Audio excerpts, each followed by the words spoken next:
everyone. So I wanted to do a video today, and I'm really excited about this because I was thinking about all these different videos that people do. I was talking to Julia about, someone tagged her to do the 4 more video, and I think I'll still do that if you guys want to, or want me to, just let me know below, because, I mean, I'll gladly do it, but if no one gives a shit, then you know what I mean. And I was also watching Fashion Police, don't judge me, but, you know, just thinking about, they talk about these celebrities that have their go-to designer and that sort of thing, and I realized, what if I did something like that for makeup? Who are my go-to designers, so to speak? Some of these are designer house products, but who is like my go-to for certain categories?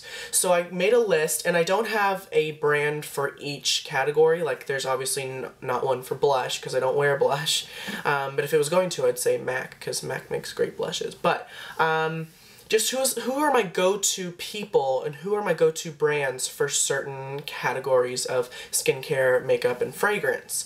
I figured that would be a good way to show, you know, not like my holy grail products, because I've done a video like that before, which I'm thinking about redoing, because I kind of just threw it together and I'm not really proud of it.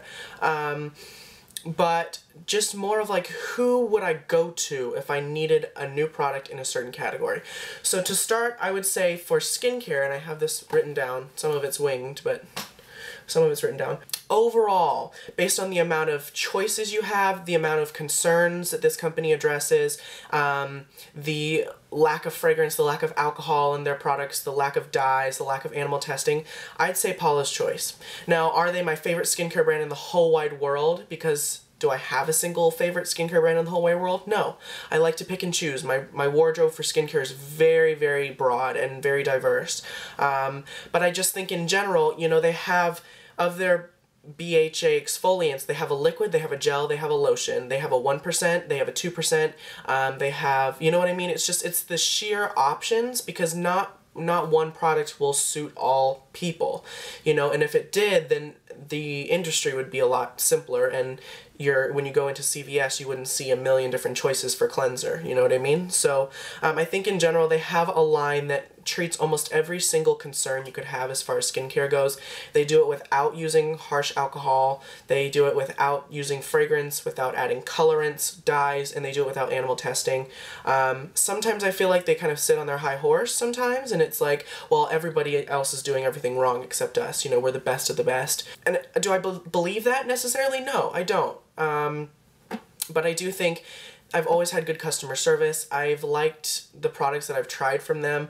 This is not my favorite. I definitely would prefer the other kind of, this is too oily for me, even though there's no oil in it, I don't think. It just leaves kind of an oily residue on the skin. So I'd be apt to trying a different kind of exfoliant. But, you know, I think in general, for the amount of options they give, for the kind of overall ethical approach to skincare that they have, I definitely would say Paula's Choice. They give you the option to try many different formulations of everything. For sun care, I'm going to say, hopefully this is not a surprise to you guys, I'm going to say Shiseido.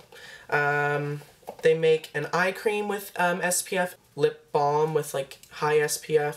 They have their Ultimate Sun Protection Cream. They have Urban Environment, for, you know, even more anti-pollutant. They have Urban Environment Tinted Sunscreen. They have a foundation with a sunscreen of, I think it's like 38 now or something like that. I don't know, they changed it recently. They have a powder foundation with like SPF 36 in it or something crazy like that. SPF 36. So I think they have an entire range of their company that is dedicated to sun protection. And I really admire that. You know, there's lots of companies out there that have sunscreens, and that's great. But Shiseido has an entire line of products that is dedicated to sun protection in all of its broad spectrum. Because the Asians really know about protecting their skin from the sun. You know, those crazy Asian ladies in their hats, God bless them.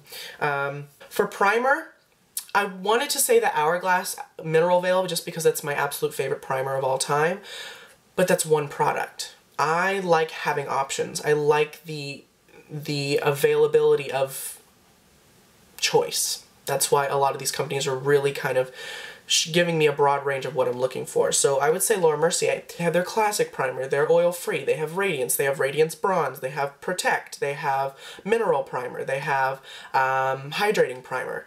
I think they just have so many different kinds, and I think most all of them are not silicone-based. I don't actually know of one off the top of my head that is silicone-based. If there is one that is silicone-based, let me know.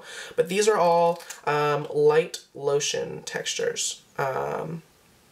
Light lotions, light gels, and they're very, you know, they don't feel heavy or occlusive. For foundation, this should go as no surprise to you guys.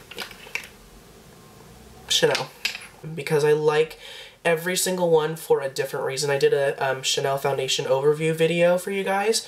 I'll link that below so you can watch it. They have a foundation that kind of suits almost every need that is out there, whether you want lightweight, sheer coverage, you want something that is going to be fuller, flawless coverage, it's going to be long wearing, that's really going to be really radiant, that's good for smoothing the skin. They have something that is gonna suit almost every single need out there, and they do it with beautiful packaging, with beautiful textures, with a luxurious feel, a luxurious fragrance. Eye primer, just NARS. They only make one eye primer, and it's NARS. I'm never gonna buy another eye primer, I don't think. For eyeshadow,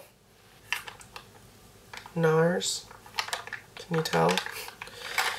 Whether it be the duos, the kits, the singles, NARS just does eyeshadows better than anyone, I think, because they offer such a wide range of, whether you want a crazy bold royal blue or you want a nice duo of neutrals, they have you covered. And I think their textures are sometimes hard to work with. Their mattes can be sometimes kind of difficult. Their shimmery shades are out of this world. They blend. They're so pigmented. Overall, eyeshadow, NARS. And then eyeliner. Again, NARS, larger than life. And I keep buying them because I like them so much. The larger than life, you know, they're not the smoothest formula. They're not the most buttery formula. They're on the drier side, but because of that, they last. You might have to go back and forth on your eye a few times to deposit the effective amount of color you need, but because it's a drier formula, they last. They last and last and last and last. And again, a pretty great shade range. They have a nude, a mint, a gray, a black, a brown, a gold, a teal, you know, and they come out with different ones with their collections. So I think for my eyeliner, I definitely choose NARS. For mascara, an old favorite, Maybelline. My two favorites are definitely the Lash Discovery and the Full and Soft.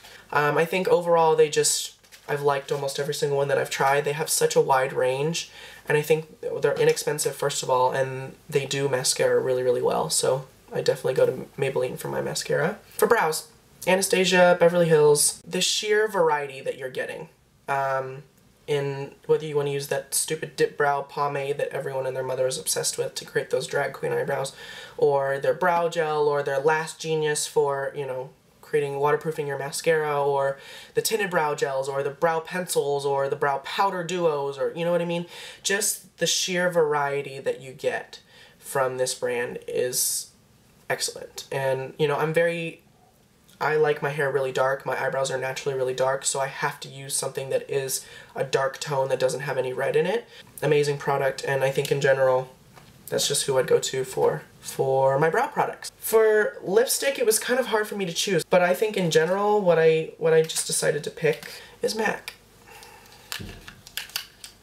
So many. I love the packaging, the classic bullet. The price, they're what, $16 or $15? Pretty affordable considering that it's a luxury brand technically.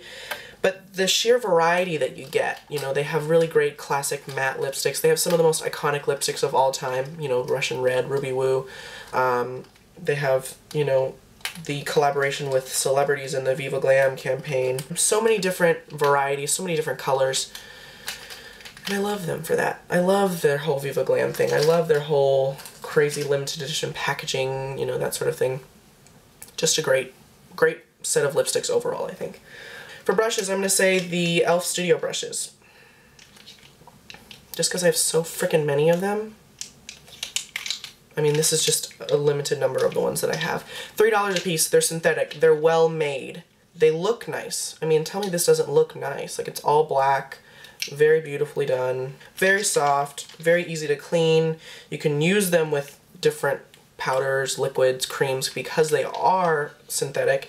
And I use this blush brush all the time for so many things. For setting my face, for using as blush, for using to sculpt my face, for even with foundation this works pretty well. So I'm going to say the e.l.f. Studio ones for face. Now with that said, I love the Chanel foundation brush and I love the Eco Tools foundation brush, but I only have really those brushes from them. For my face, I'm going to just stick with the e.l.f. Studio just because they don't actually have a foundation brush I like, and I love foundation brushes. That's like the one brush I use all the time. But I have so many different ones that I like, you know? So I think for eye brushes though, M.A.C. M.A.C eye brushes I think are just the bee's knees because the 217 is an iconic brush. I don't know what I'd do without my 217s. They do the work for you. I just think in general, M.A.C eye brushes, that's just who I would go to for, you know, if I needed another eye brush. Because chances are they'll have it. For fragrance, this is a battle. Thierry Mugler or Tom Ford. I'm fixing to order Velvet Orchid. I need a larger size of this. I feel like I do, but I still have a good amount of this left. Tom Ford, everything I smelled from Tom Ford has been wonderful, and it's on my list of things to get. I have almost every Mugler fragrance that they make, short of Angel, which just doesn't smell good on me, unfortunately. But Mugler and Tom Ford, they really kind of take fragrance and throw it on its head. You know, they flip fragrance over and kind of leave it there to die because they just create things that are so beautifully orchestrated and really extravagant and really interesting. They're not your pink sugar, they're not your Aqua de Jo, they're the fragrances you smell and you can't kind of put your finger quite on what you're smelling, but you like it. OCC. I just love OCC. I love the colors that they create, and I love the formula. This formula is the best formula out there. Now the Sally Hansen Insta-Dries are pretty close in formula, but I don't think the shades are as unique. You'll never see Sally Hansen create a color like this, ever. But these are my go-to designers. Like, this is my who I'd trust to dress me on my wedding day kind of thing. You know what I mean? So I hope you guys enjoyed this. If you have your like go-to people, like your go-to blush is from XYZ brand, leave them below because I would really love to know and check them out, you know. And I didn't want to include stuff from people that you know, like I don't wear blush, but so I didn't include a blush. And I still haven't found a bronzer that I have been able to call a holy grail product.